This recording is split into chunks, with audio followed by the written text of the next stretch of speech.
ina mutanen arewa, ga zaɓe nan yana ta ƙara tahowa.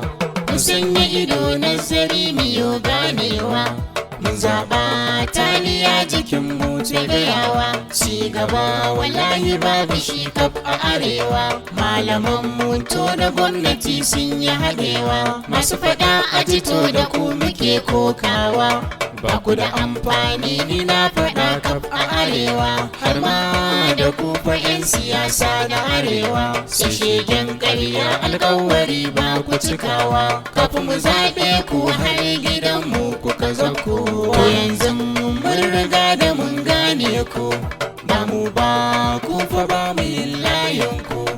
Ina ministan tsaro, a arewa nan ake ta kidnappers. Ina ministan kuɗi, a arewa nan ake sama da faɗi. Ina ministan wuta, a arewa nan ake karancin wuta. Ina minista na noma, 'yan arewa na rashi na abinci. Ina minista na sadarwa, 'yan kidnappers na waya da chatin hadaji.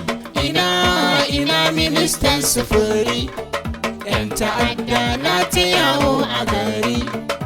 Ina ministan ilimi, a arewa akwai karancin karatu. Ina minista na lafiya, karanci na gado karancin kulawa. Mu fatan mu kiran mu gwamnati fa gyara, in ba haka ba lokaci na zaɓe zai zo.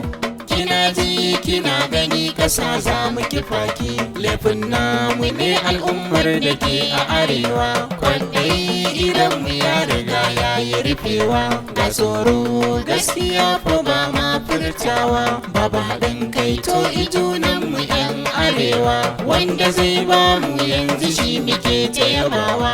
Ba ma duba wuyar da za mu sha shekara hudu, wai me ke damun ku al'umma tarewa. Yanzu jikinmu gashi yanzu na tarnewa, abin 50 gashi yau 1000 an kasiyarwa. Miti 3 to yau da kyar yake yin guda, wani kwana har yini yake bai ci ba. Su ko malamai faɗi suke laifin namu ne, wai mun bujirewa fa Allah haka jarabta ne. Kan ji ƙarya to da kwanda aka siye su, ɗakin Allah sun kamayar na siyasa. Kun manta to bara in tuna muku, wakilan Allah ne koko na 'yan siyasa. Tawagar Ebisha da ke ta kiranku, 207 'yan arewa mu farka. Wannan karan za mu ga masu ƙara zaben taliya, ba dai mun ji jikinmu ba, da wanda ya ci da wanda bai ci ba kowa ya ci uban shi. Allah ƙara ba da sa'a.